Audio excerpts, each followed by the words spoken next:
नमस्कार, ABP news देख रहे हैं आप और एबीपी न्यूज पर मैं हूं आपके साथ शिरीन। और शुरुआत इस बुलेटिन की हम कर लेते हैं इस वक्त की एक बड़ी खबर के साथ जो कि मुंबई से आ रही है, जहां पर समीर वानखेड़े ने अनुसूचित जाति आयोग से मुलाकात की है। महाराष्ट्र के मंत्री नवाब मलिक ने यह आरोप लगाया था कि वानखेड़े अनुसूचित जाति से नहीं है, उन्होंने गलत तरीके से आरक्षण का लाभ लेकर नौकरी हासिल की है। अनुसूचित जाति आयोग के वाइस चेयरमैन ने वानखेड़े से मुलाकात के बाद क्या कुछ कहा है, पहले आप जरा उनकी पूरी बात सुनिए। पता चला है and honourable vice chairperson sir से मैं मिलने आया। ऑनरेबल वाइस चेयरपर्सन सर जो मुंबई में आए हैं तो उनसे मिलने आया था मैं भी, और उनको एक एप्लीकेशन किस रिगार्डिंग क्या आपने बातचीत नहीं, ऑलरेडी वो ऐसी कमीशन ऑनरेबल ऐसी चेयरपर्सन को भी दे दिया मैंने कमीशन। Thank you. तो फिलहाल आप समीर वानखेड़े को सुन रहे थे। समीर वानखेड़े पर क्योंकि लगातार कई बड़े आरोप नवाब मलिक लगा रहे हैं जो कि महाराष्ट्र में मंत्री हैं, उन्होंने ये कहा कि दरअसल अपने आप को गलत तरीके से उन्होंने अपनी जाति को गलत बताया है, अनुसूचित जाति से जुड़े होने के सबूत पेश किए हैं समीर वानखेड़े ने। ये खबर सामने आ रही है और इसी को लेकर आज ये मुलाकात की है। अनुसूचित जाति के आयोग पहुंचे थे समीर वानखेड़े और इस आयोग के वाइस चेयरमैन ने वानखेड़े से इस पूरी मुलाकात पर क्या कुछ कहा है वो जरा सुनिए।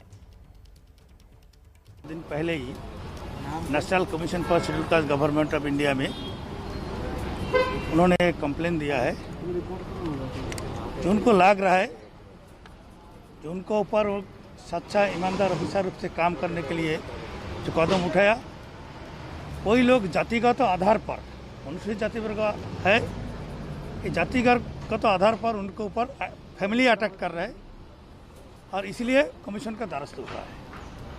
तभी national commission for schedule caste government of India को तरफ से मैं आज इधर आया है। आने के बाद उनके पास खबर मिला है, वो मेरे साथ मिलने आया है और सारे चीज़ उन लोगों को वर्बली मेरे को बताया और रिटर्न भी मेरे पास हार्ड कॉपी जमा दिया है। मैं उनसे पूछताछ किया है सारे विषय पर लेके जो आप आदौ शेड्यूल कास्ट है क्या नहीं, तो उन्होंने सारे चीज़ मेरे को जमा दिया है, उनका सर्टिफिकेट जमा दिया है और उन्होंने बोला मैं शेड्यूल कास्ट ही हूँ, अनुसूचित जाति वर्गों का हूँ और मैं एक अच्छा काम करने के लिए अपना जान बाजी लगा के ये ड्रग पाचार चक्र को रुकने के लिए मैं कोशिश कर रहे और कोई लोग इसके विरोध करने से मेरे को जातिगत आधार पर गाली देने लगा। तो समीर वानखेड़े ने यह मुलाकात की है और बताया जा रहा है कि उन्होंने जरूरी दस्तावेज भी आयोग को सौंपे हैं और इसके बाद अब देखिए इस पूरे मामले में सियासत लगातार हो रही है। तो क्या अब सवाल कुछ उठ रहे हैं कि क्या एनसीपी और एनसीबी के झगड़े में आर्यन खान फंस गए हैं? देखिए क्रूज ड्रग्स के इस मामले से जिस तरीके से इस पूरे मामले की शुरुआत हुई है, अब वो दो पार्टियों का सियासी मसला भी बन गया है और क्या राजनीति के खेल में आर्यन का इस्तेमाल हुआ है, सवाल ये भी। इन्हीं तमाम सवालों पर हम बड़ी बहस करेंगे कुछ खास मेहमानों के साथ। कई खास मेहमान हमारे साथ इस चर्चा में शामिल हो रहे हैं। कौन कौन से मेहमान हैं मैं आपको बता देती हूं। हमारे साथ शिवसेना प्रवक्ता आनंद दुबे जो कि इस चर्चा में शामिल हो रहे हैं। इसके अलावा हमारे साथ मानवी तनेजा मॉडल हैं, हमारे साथ जुड़ रही हैं। एनसीपी प्रवक्ता प्रवीण कुंटे भी हमारे साथ इस चर्चा में शामिल हो रहे हैं और दिल्ली यूनिवर्सिटी के प्रोफेसर अवनीजेश अवस्थी जी भी हमारे साथ इस चर्चा में शामिल हो रहे हैं और अभिनेता मुकेश त्यागी भी इस चर्चा में हमारे साथ जुड़ रहे हैं। आप सभी को देख भी पा रहे होंगे। बहुत स्वागत है आप सभी का एबीपी न्यूज पर। मैं शुरुआत आपसे कर लेती हूँ आनंद दुबे जी, क्योंकि देखिए नवाब मलिक ने जिस तरह से एक के बाद एक ताबड़तोड़ आरोप लगाए हैं, वो दस्तावेज भी पेश कर रहे हैं और कह रहे हैं कि देखिए अभी तो पूरी कहानी बची हुई है, पूरी कहानी की पटकथा मैं आपके सामने रखूंगा। क्या क्रूज से शुरू हुआ ये मामला अब दो सियासी पार्टियों के बीच फंसकर रह गया है और बीच में कटघरे में आर्यन खान है?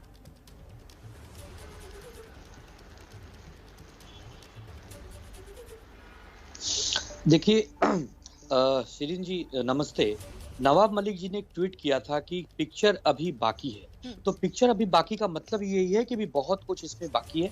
2 अक्टूबर से लेकर आज तक जिस प्रकार से घटनाक्रम बदले हैं, आप देखिए कि एनसीबी के पास 26 दिन थे जिरह करने के लिए, बहस करने के लिए, बेल न होने के लिए, लेकिन इस 26 दिनों में व्हाट्सएप चैट के अलावा मुझे नहीं लगता कि एनसीबी और एनसीबी के वकीलों ने कोर्ट में कुछ बता पाया है। और जिस प्रकार से लोअर कोर्ट हो, सेशन कोर्ट हो, हाई कोर्ट हो, एनसीबी और एनसीबी के वकीलों ने आर्यन और उनके दोस्तों को बेल न मिले, इसके लिए जो लड़ाई लड़ी है, क्या बाकी आरोपियों को भी बेल न मिले उसी पुरजोर से ये लड़ाई लड़ी है क्या? ये बात है। दूसरा जो सबसे महत्वपूर्ण सवाल है कि जब कहीं घटना घटती है तो उसका पंचनामा घटना स्थल पर होता है, लेकिन आपने देखा कि गोस्वामी के सेल्फी के बाद ये उजागर हुआ कि वो ऑफिस में सेल्फी ले रहा है और वो क्रूज पर भी मौजूद था, वो पहले से ही जानता था, वो पंच है कि वो एनसीबी का कोई अधिकारी है। तो इसमें कहीं न कहीं विरोधाभास है। जिस प्रकार गोस्वामी, भानुशाली, सैम डिसूजा और भास्कर सैल ये जिस प्रकार से कोरे कागज पर साइन करते हैं और बार बार अपने शब्दों को, अपने बयानों को बदल देते हैं, तो कहीं न कहीं ऐसा लगता है कि कहीं एनसीबी इनसे साइन लेकर बाद में किसी और को पकड़कर उसे भी गिरफ्तार करने का काम करती थी क्या? तो इसमें जितनी भी आप देखेंगे कि ना, ये जो खिचड़ी पकी है, इसमें नवाब मलिक जी ने जो एक एक बातों का कागज रखा है, जो प्रमाण रखा है, आज एनसीबी खुद एक सवालों को घेरे में है। और नवाब मलिक जी पहले दिन से कह रहे हैं कि हम पूरे एनसीबी के खिलाफ नहीं है, एनसीबी एक बहुत अच्छा काम करने वाली संस्था है, उसने कई ड्रग्स पेडलरों को पकड़ा है। लेकिन अगर किसी व्यक्ति विशेष पर बार बार आरोप लग रहे हैं षड्यंत्र का, जैसे कासिफ खान, वो डांस कर रहा है क्रूज पर, उसकी वीडियो वायरल हुई है। अब कासिफ खान कौन है, क्या ये, इसका क्या संबंध है, ये क्या करता है, इसकी भी तो जांच होना अनिवार्य है, तभी तो मालूम पड़ेगा कि अच्छा। सबसे महत्वपूर्ण, आर्यन खान अगर ड्रग्स पेडलर नहीं था, आर्यन खान केवल ड्रग्स लेता था, तो उसे इतने दिन जेल में रखने का कारण नहीं समझ में आ रहा है। और अगर वो ड्रग्स पेडलर था तो इतने आसानी से 26 दिनों में सबूत इकट्ठे क्यों नहीं हुए और उसको बेल मिल गया? आनंद दुबे जी, जब सब कुछ नवाब मलिक के पास पहले से ही मौजूद है, तो फिर वो ऐसे किश्तों में चीजें क्यों जारी कर रहे हैं? तमाम दस्तावेजों के साथ, सारे सबूतों के साथ जाएं पुलिस के पास, शिकायत दर्ज कराएं, ये और आसान हो जाएगा। फिर इतना वक्त क्यों ले रहे हैं? ठीक है, मैं आपके पास आऊंगी। प्रवीण कुंटे भी हमारे साथ हैं, इसका जवाब मैं उनसे ले लेती हूं। आपकी जानकारी के लिए बता दूं कि मुंबई पुलिस इसकी जांच कर रही है, ठीक है, एसआईटी लगी हुई है। मैं ये कह रही हूं कि फिर तो सारे सबूत, दस्तावेज एक ही बार में लेकर जाए ना। ये पूरी फिल्म और उस पटकथा का इंतजार करने के लिए क्यों बार बार कह रहे हैं? प्रवीण कुंटे जी,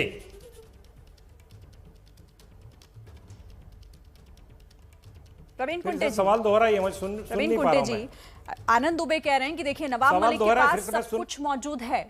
हम ये कह रहे हैं और खुद नवाब मलिक बार बार सामने आके कहते हैं कि अभी तो शुरुआत है, देखिए आगे आगे मैं और कौन कौन से पत्ते खोलूंगा। अगर सभी पत्ते मौजूद हैं नवाब मलिक के पास, तो फिर लाए ना सामने एक साथ, ऐसे किश्ते क्यों जारी कर रहे हैं? जी नहीं, देखिए जिस तरह से पिछले 7-8 सालों में भारत सरकार की केंद्रीय तमाम एजेंसियां, चाहे ईडी हो, सीबीआई हो या एनसीबी हो, जिस तरह से राजनीतिक स्तर पर इसका गलत इस्तेमाल करने का काम ये सरकार कर रही है। पिछले सुशांत सिंह से मामले को लेकर अभी आज तक आर्यन खान तक का मामला देख लीजिए, लगातार एनसीबी को गलत इस्तेमाल करने का काम हो रहा है। और हम लोग बार बार कह रहे हैं कि एनसीबी के माध्यम से समीर वानखेड़े कुछ फर्जी गवाहों के साथ में फिरौती का काम कर रहे हैं, और इसके हमारे पास में पूरी तरह से एविडेंस है। और जैसे जैसे हम लोगों के पास, हमारे नेता नवाब मलिक साहब के पास इसके एविडेंस सामने आ रहे हैं, लगातार रोज एक नया खुला सामने जैसे हो रहा है, वैसे वैसे हमने मीडिया के सामने आ रहे हैं। इसमें कोई गलत जानकारी है ऐसा मुझे बिल्कुल नहीं लगता। और जहां तक एनसीबी और समीर वानखेड़े का सवाल है, ये समीर वानखेड़े ये ऐसा व्यक्ति जो मुसलमान बनकर शादी करता है, दलित बनकर आरक्षण कोटे की नौकरी पाता है और हाई प्रोफाइल लोगों पर ड्रग के बहाने रेड मारकर फिरौती वसूल करके एक हीरो बनने की कोशिश करता है। ये बहुत गंभीर मामला है। ये देश की जांच एजेंसियों को जिस तरह से केंद्र सरकार एक समीर वानखेड़े एक मोहरा है, इस मोहरे को हाथ में लेकर जिस तरह से एनसीबी का दुरुपयोग होने का काम चल रहा है, इस सही अर्थों में बेशर्मी के साथ, आई एम वेरी सॉरी, जिस बेशर्मी के साथ तमाम जांच एजेंसियों का इस्तेमाल हो रहा है, उससे ये देश नहीं पूरा समाज इससे आहत है। एक निर्दोष बच्चों को कई साल आप जेल में सड़ाना चाहते हैं, आपको क्या अधिकार है? जो बेलेबल ऑफेंस हुए आपको जमानत न दी जाए, इसके लिए तमाम minute to minute NCB media को ब्रीफ करने का काम करती है। इसका मतलब साफ है एनसीबी बिल्कुल पाक साफ नहीं है। एनसीबी पूरी तरह से फिरौती के मामले में व्यस्त है और इसके पीछे भारतीय जनता पार्टी। मैं सही और गलत की बात यहाँ पे नहीं कह रही थी, मैं सिर्फ ये कह रही थी कि नवाब मलिक तो सब कुछ जानते हैं। वो तो कह रहे हैं कि देखिए आप बस इंतजार करते जाइए, फिर सब कुछ लेकर एक साथ जाइए ना। क्यों आप एक तरफ आर्यन को लेकर चिंता भी जाहिर कर रहे हैं, बॉलीवुड को लेकर भी आपकी चिंता स्पष्ट सामने आ रही है, तो फिर इसका समाधान होना चाहिए और वो अगर आपके पास मौजूद है तो दीजिए जाकर। फिर ठीक है, मैं आपके पास आती हूँ, मेरे साथ और भी मेहमान हैं। मानवी तनेजा का मैं रुख कर लेती हूँ। मानवी तनेजा, क्योंकि अब एक नई बहस शुरू हो गई है।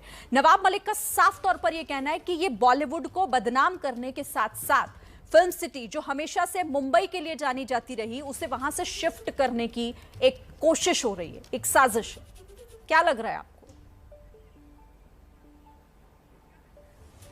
देखिए, मैं तो ये बोलना चाहती हूँ, झूठों ने झूठों से कहा सच बोलो, सच्चों ने सच्चों से कहा सच बोलो। अब जैसे जैसे मामला आगे जा रहा है हमें सच्चाई का पता लग रहा है और हमेशा झूठ के आगे सच की ही जीत होती है। अब आप जैसे कह रहे हैं फिल्म सिटी के बारे में, देखिए फिल्म सिटी अगर योगी जी बनाना चाह रहे हैं नोएडा में तो बहुत अच्छी बात है ना, क्योंकि मुंबई में रहना आसान नहीं है। मुंबई की जो लाइफस्टाइल है और हर कोई अगर बनना चाहता है एक्टर, या बहुत सारे ऐसे लोग हैं जो छोटे शहर से आते हैं वो एक्टर बनना चाहते हैं, मुंबई में रहना बहुत मुश्किल है। वहाँ पे अगर आप एक रेंट पे भी घर लेते हैं तो कम से कम 15 से 20 हज़ार का आपको रेंट देना पड़ता है और वहाँ का लाइफस्टाइल हर कोई अफोर्ड नहीं कर सकता और दूर दूर से मुंबई आना बहुत मुश्किल है।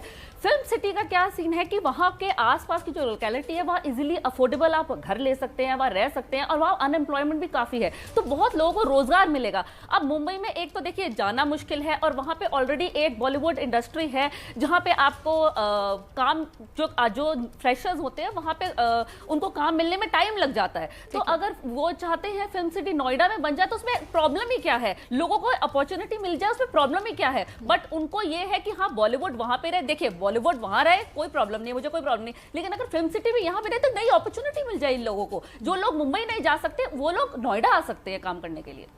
अब निजेश जी, ये तो संभावनाओं की बात हो गई ना, इसमें साजिश और कोशिश किस तरह की? साथ ही मैं आपसे ये भी समझना चाहूंगी कि जो यहाँ पर प्रवीण कुंटे भी कह रहे थे कि क्या इस केस में एनसीबी का गलत इस्तेमाल हो रहा है। वो पुराने केसेस की भी बात कर रहे थे कि एनसीबी को गलत तरीके से इस्तेमाल कर रहे हैं। शिरीन जी, सबसे महत्वपूर्ण बात इस पूरे प्रकरण में यह है कि नवाब मलिक ने जितने आरोप लगाए और जितने शिवसेना और एनसीपी के प्रवक्ताओं ने यहाँ पे उनकी पुरजोर वकालत की, इनके वकील कहते हैं कि हमारा इनसे कोई लेना देना नहीं है। उन्होंने ही खारिज कर दिया। आर्यन खान के वकीलों ने कह दिया हमारा इनसे कोई लेना देना नहीं है। अगर ये सब सच्चाई होती तो आर्यन खान के वकील और इतने बड़े बड़े वकील इस बड़े आराम से इस बात को सामने रखते।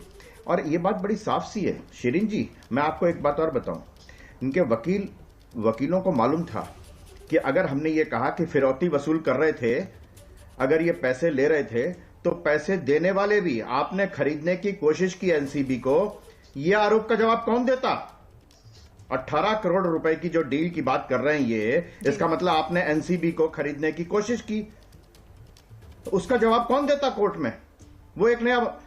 इसलिए महत्वपूर्ण बात यह है कि एनसीपी को, नेशनल कांग्रेस पार्टी को, अरे अपने अनिल देशमुख के बारे में बताना चाहिए। कहां है वो परमवीर सिंह और सचिन वाजे कहां हैं आज?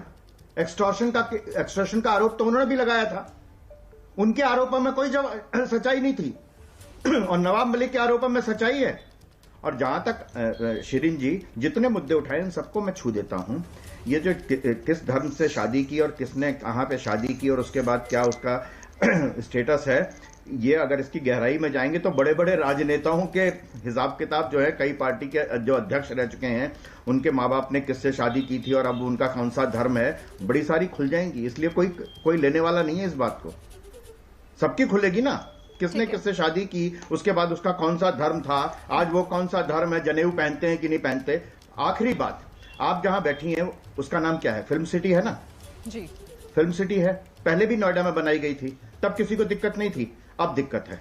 अगर पूरे भारतवर्ष में एक अत्याधुनिक फिल्म सिटी ऐसी जो हॉलीवुड की जो सुविधाओं को भी मात दे दे, अगर ऐसी है, बहुत बड़े, अभी मुंबई में एक सीमित जगह है, और सही काम आदमी ने कि वहां भी रहे, यहां भी रहे, एक देशवासियों को, नौजवानों को, उभरते कलाकारों को एक बेहतर मौका मिले, इसमें क्या गलत है? इसमें बंबई से उत्तर प्रदेश या महाराष्ट्र से उत्तर प्रदेश बनाने की जरूरत है? ये कौन है? ये जातिवाद, जाति की लड़ाई, धर्म की लड़ाई, प्रांत की लड़ाई, ये कौन कर रहा है? ये वही एनसीपी और शिवसेना कर रही है, जिसने उत्तर भारतीयों को लगातार खूब मारा है, वहां पर पकड़ पकड़ के मारा है। ठीक है सर, मैं प्रवीण कुंटे और आनंद दुबे से इस पर जवाब लूंगी, लेकिन हमारे साथ मुकेश त्यागी जी भी बने हुए हैं, मैं उनका रुख कर लेती हूँ। मुकेश जी, अब जरा ये समझाइए कि अब क्योंकि इस पूरे मामले में अगर एक सेंटर में देखा जाए तो आर्यन खान, 28 दिन के बाद आर्यन खान को जमानत मिली, आज वो अपने घर गए, शाहरुख खान उन्हें रिसीव करने पहुंचे थे। आरोप ये लग रहे हैं कि देखिए पोजेशन और कंजम्पशन को लेकर चीजें क्लियर नहीं हो पाई। इससे पहले भी 2 आरोपियों को, जिन पर यही आरोप थे, वहीं से पकड़ा गया था, उन्हें जमानत दे दी गई, लेकिन आर्यन खान को जमानत मिलने में 28 दिन का वक्त लग गया, उन्हें रिहा होने में, निकलने में वहां से।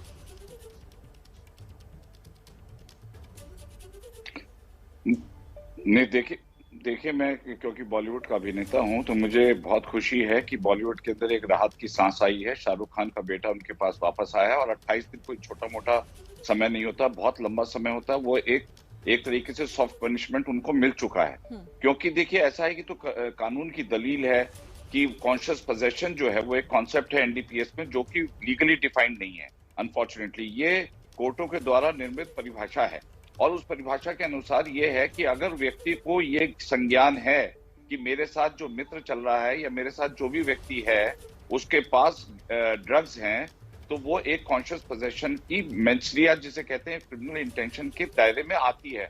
और वो एक दायरा था जिसमें सेक्शन 29 को भी लेकर के एनडीपीएस ने इनके ऊपर धारा लगाई थी, कि जिसके अंदर ये कहा जाता है कि abetment to commit certain offence. तो ये 29 और 37 ये ड्रैकोनियन एक्ट है। इसके अंदर एक्चुअली एक्यूज के ऊपर ओनस होता है कि वो प्रूव करे कि वो इनोसेंट है। लेकिन जैसे जस्टिस वी कृष्णा अय्यर ने कहा कि जो बेल है is a rule and jail is exception, तो मैं समझता हूँ कि इस पे काफी समय लग गया है, और इससे जरूर एक मैं देखिए समीर वानखेड़े की क्या इंटरनल क्रेडेंशियल्स हैं। अभी आज शुल्क कमीशन वालों ने कुछ बोल दिया, कभी हमारे मलिक साहब कुछ बोल रहे हैं, कभी कुछ कह रहे हैं, लेकिन कोई बात जो है अभी तक प्रूव नहीं हुई है। ये सिर्फ जो है अटकलें लगाई जा रही हैं, और ये लंबा विषय है, इसको इन्वेस्टिगेट करके कंक्लूजन तक पहुंचना बहुत समय लेगा। लेकिन जहां तक हमें चाहिए नशा मुक्त भारत, हमें चाहिए नशा मुक्त विश्व। आप ये देखिए कितने पीढ़ियां जो इसमें बर्बाद हो जाती हैं, उनके पास पैसे नहीं होते इन साइकोट्रॉपिक ड्रग्स को खरीदने के लिए, ये बहुत महंगी है। डार्क नेट के थ्रू पूरा ऑपरेट होता है, पूरा गोल्डन ट्रायंगल, गोल्डन क्रिसेंट से किस मात्रा में हमारे यहाँ ड्रग्स आ रही है इसका आपको अंदाजा नहीं है। पूरे देश को बर्बाद करने की इनमें कैपेसिटी, अफगानिस्तान से, दुबई से, पाकिस्तान से, पूरा उड़ता पंजाब आपने देखा। मेरा सिर्फ ये कहने का मतलब ये है कि जो नार्कोटिक कंट्रोल ब्यूरो ने, मुझे लगता है थोड़ी जल्दबाजी में एक बहुत बड़ा इन्होंने इतने हाई प्रोफाइल केस को ले लिया अपने हाथ में। अब उनसे संभालना नहीं जा रहा, क्योंकि उनके पास इतने पुख्ता सबूत नहीं है जो होने चाहिए थे। अगर आप हाई प्रोफाइल केस में हाथ डाल रहे हैं, तो मैं समझता हूँ इन्होंने जो गलती करी है कि पहले तो इन्होंने एक स्टोरी क्रिएट कर दी, फिर उसके बाद जो है स्टोरी को कैसे कोलैबोरेट करें, कैसे सब्सटेंशिएट करें।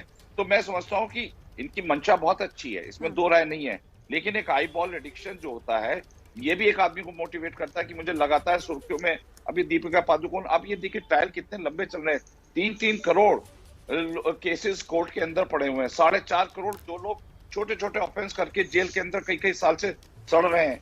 और यहाँ पर देखिए हाई प्रोफाइल होने से उनको जल्दी बेल मिल गई, उनके पास मुकुल रोहतगी जैसे हर गरीब आदमी अफोर्ड नहीं कर सकता है।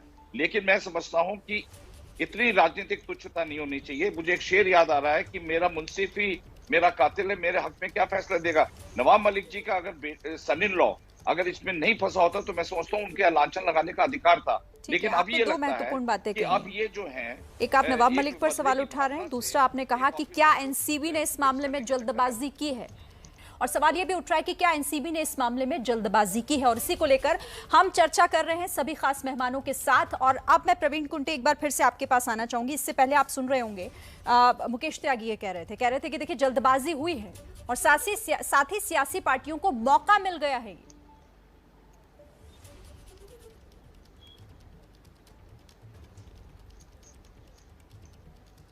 प्रवीण कुंटे जी, फिर उसके बाद आनंद दुबे जी आपके पास आऊंगे।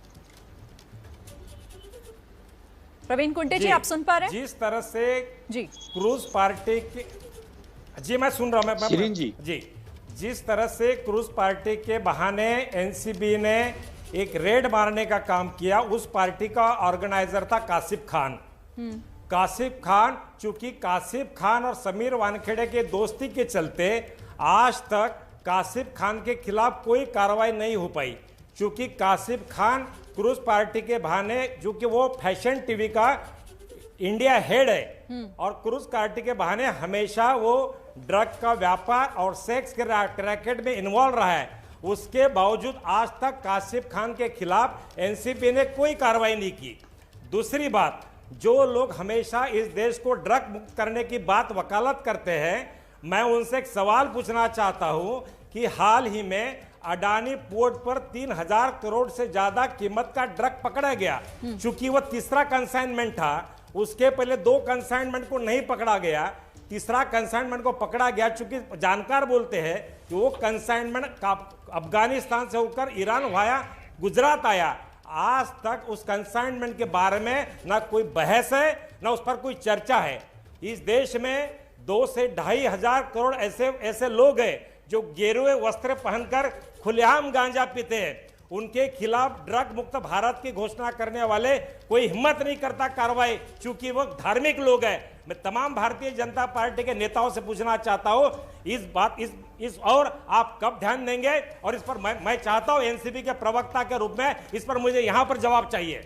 ठीक है, अवनीजेश जी इस पर जवाब देना चाहते हैं, फिर आनंद दुबे जी मैं आपके पास आ रही हूं उसके फौरन बाद। अवनीजेश जी। शिरीन एक तो ये धर्म को ले आए कि एक धर्म के लोग जो हैं खुलेआम गांजा पीते हैं, आ गई धर्म आ गया एनसीपी का। दूसरी बात, महत्वपूर्ण बात, प्रवीण कुंटे जी आप एक बात बताइए, जो काशिफ खान पर आपने आरोप लगाए हैं कि वो सेक्स रैकेट चलाता है पोर्नोग्राफी के बिजनेस में। अरे सुन ले सर, हाँ मैं अब सुन लीजिए, सुनने की हिम्मत रखिए। ये तो महाराष्ट्र की पुलिस ने करना काम, इन्वेस्टिगेट करिए। अगर चलाता है, सेक्स रैकेट चलाता है, तो महाराष्ट्र की पुलिस क्या कर रही है? महाराष्ट्र की पुलिस क्या कर रही है उसके खिलाफ?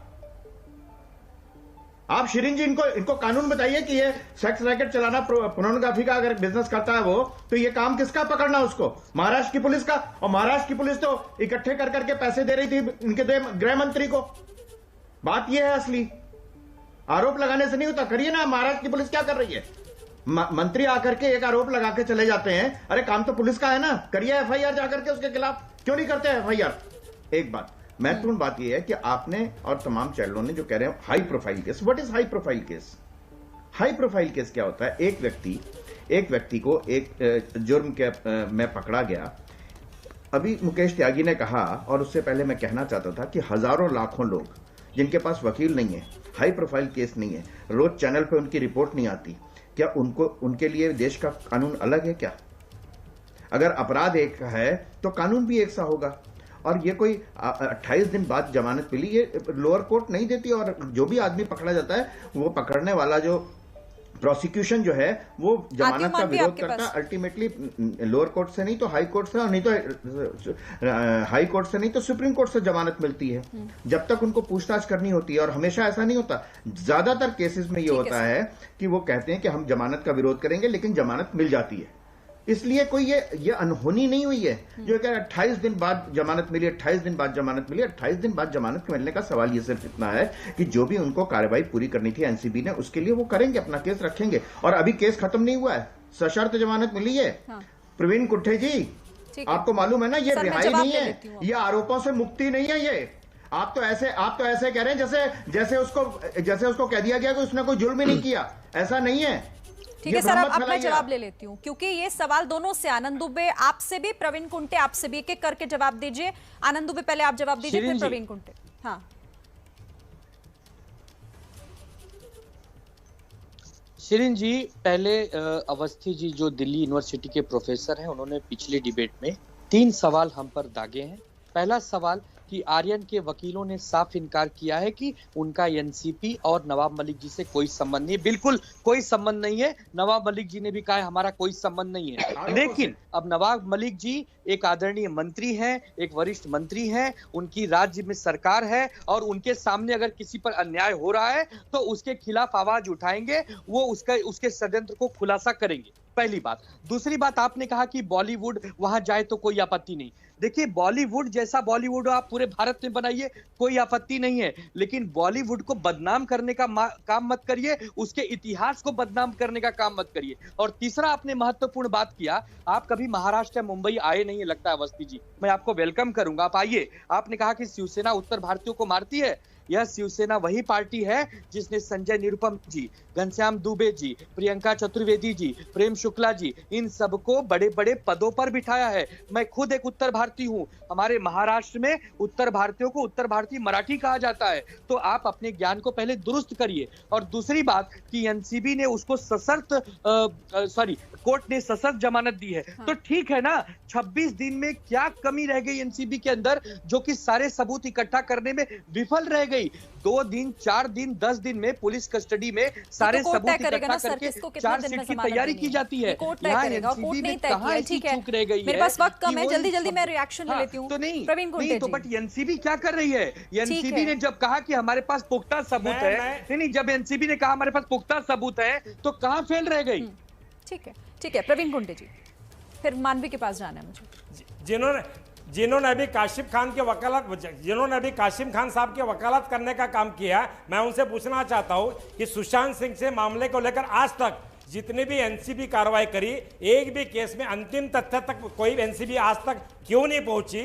और लगातार सिवाय रिस्टोरेशन के एनसीबी का कोई काम नहीं है। जहां तक महाराष्ट्र को बदनाम करने के चक्कर में एनसीबी का पूरी तरह से केंद्र सरकार पूरी तरह इस्तेमाल करने का काम कर रही है। ये मेरा खुला आरोप है। अगर सही तथ्यों में भारत सरकार और भारतीय जनता पार्टी सरकार में है, अगर उनके पास इस तरह के सबूत हैं तो कार्रवाई करवाएं। इसमें देरी किस बात की हो रही है? आज तक क्यों नहीं हो पा रही? ठीक है, चलिए मुझे क्योंकि वाइंड अप करना है, क्लोजिंग कमेंट में ले लूं। मानवी तनेजा से क्लोजिंग कमेंट ले लेती हूं, फिर वाइंड अप करना होगा मुझे। प्रवीण अदानी पोर्ट पर उतरा गया, उस पर अभी तक बिल्कुल शॉर्ट में बोलूंगी, क्या कार्रवाई करी? मैं बिल्कुल शॉर्ट में बोलूंगी। अभी तक भारतीय जनता पार्टी मानवी तनेजा, मैं बिल्कुल शॉर्ट में बोलूंगी कि कुछ लूपहोल्स हैं जिसकी वजह से एनसीबी इस वक्त सवालों के खटगेरे में है। जैसे पहले गोसावी की सेल्फी, फिर फोन पे बात कराना, और अब ये कासिफ खान का जो डांस करना है और जो वहां पे नशा चल रहा था, मैं उसमें भी नहीं आ रही कि लीगल नशा था इलीगल नशा था। 2 अक्टूबर था, ड्राई डे, गांधी जयंती के दिन, ये आप रिस्पेक्ट दे रहे हैं, ये आप सम्मान दे रहे हैं। इसकी वजह से एनसीबी इस वक्त सवालों के कटघरे में है, जिसका सवाल और जांच रख दी है। अब उसको सारे के सारा सवालों का जवाब देना पड़ेगा। माफ कीजिएगा, मेरे पास वक्त इतना ही था। आप सभी हमारे साथ इस चर्चा में शामिल हुए, बहुत बहुत धन्यवाद सभी खास मेहमानों का।